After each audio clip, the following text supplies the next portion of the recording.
అందరికీ నమస్కారం. సినీ choreographer Johnny master చుట్టూ నెలకొన్న వివాదం అందరికీ తెలిసిందే. ఆ కేసు ఆరోపణల్లో నిజానిజాలు ఏంటో విచారణతో సంబంధం లేకుండానే ఆరోపణలపై చర్చలు జరుపుతూ తీర్పులు చెప్పేస్తున్నారు.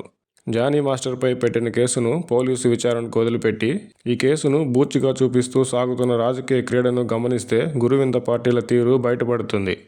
జానీ మాస్టర్పై పెట్టిన కేసును జనసేన పార్టీకి పవన్ కళ్యాణ్ గారికి రుద్దే ప్రయత్నంలో వైసీపీ నాయకులు, ఆ పార్టీ సోషల్ మీడియా విపరీత ప్రయత్నాలు చేస్తుంది.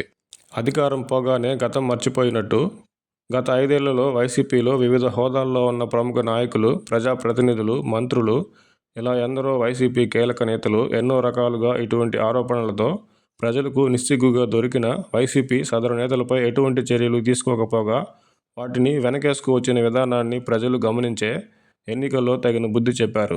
వైసీపీ బాధ్యతాయుతమైన అధికారంలో ఉన్నప్పుడే గత 5 ఏళ్లలో జరిగిన వికృతాలను ప్రజలు మర్చిపోకముందే తాజాగా జత్వాని అనే ముంబై సినీ నటిని, అధికారాన్ని, ఐపీఎస్లను అడ్డుపెట్టుకుని సాక్షాత్తు సీఎం ఓ సాక్షిగా చిత్రహింసలు పెట్టిన తీరు ప్రజల ముందుకు వచ్చింది.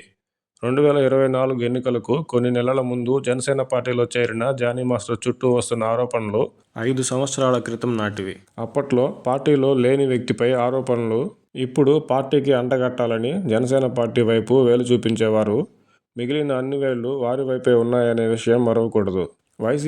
వైసీపీ ప్రభుత్వంలో కీలక నేతల చుట్టూ ఇలాంటి ఆరోపణలు ఎన్నో ఉన్నప్పటికీ చర్యలు తీసుకొని వైసీపీ ఆరోపణలు వచ్చిన వెంటనే చర్యలు తీసుకున్న జనసేన పార్టీని విమర్శించడం ద్వారా వైసీపీ గత తప్పులు తిరిగి మళ్లీ ప్రజల ముందుకు వస్తాయే తప్ప జనసేన పార్టీకి జరిగే నష్టం ఏమీ ఉండదని గ్రహిస్తే మంచిది.